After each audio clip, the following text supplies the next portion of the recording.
Fy enw I ydy Alan Williams. Fi ydy swyddogiaeth Gymraeg ar gyfer Bwrdd Iechyd Caerdydd Efro. Fi wedi bod yn ymwneud efo hyn gyda'r adeilad newydd yma trwy sicrhau bod pob peth yn ddwyieithog a gweld bod yna naws Cymraeg yn rhedeg trwy adeilad i gyd. Yn sicr gweld y naws Cymraeg sydd yn rhedeg trwy adeilad yma i gyd, mae wedi bod yn hynod o beth positif iawn ar gyfer adeilad ac ar gyfer y sefydliad.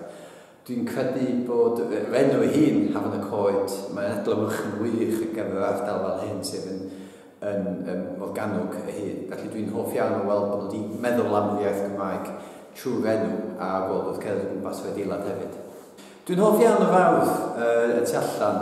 Mae o'n wych i weld bod nhw wedi sicrhau bod y fawrdd a'r tellan, bod bobl yn gallu cerdded i fewn ag tellan mewn o gwmpas o adeilad, felly doedd neb wedi cael ei cau fewn. Dyna beth yw'r naws gorau dwi'n hoffi, achos mae'n mwy na beth arall, mae'n adlewyrchu y ardal hefyd, achos mae Bwm o Garnwg yn lle agored, lle mae'n ddigon o air, digon o lefydd i fynd. Felly ddim i, dwi'n meddwl bod hynny wedi bod yn naws hynod o unigryw a mae'n dda iawn i weld bod yn y adeilad i gyd. Un y pethau dwi'n hoffi iawn ydy'r defnydd gymaint o ole sydd yn dod i fewn. Mae hynny yn beth da.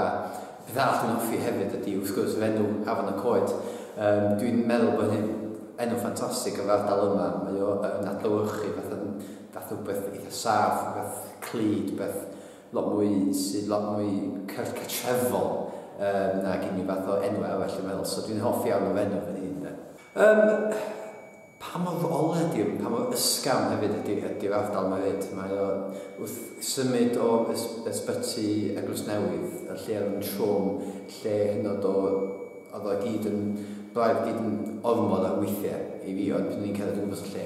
Ond sy'n mynd i beth lle hollol newydd, digon o ole, digon o agoriad, wrth gerdded gwmpas y lle, lot mwy crosawgar, dwi'n meddwl. A dwi'n meddwl mae hefyd yn adlewyrchu sut ni'n gweld iechyd meddwl yn y byd fodern hefyd. So dwi'n meddwl bod o'n un o'r peth gorau dwi'n hoffi amdano lle.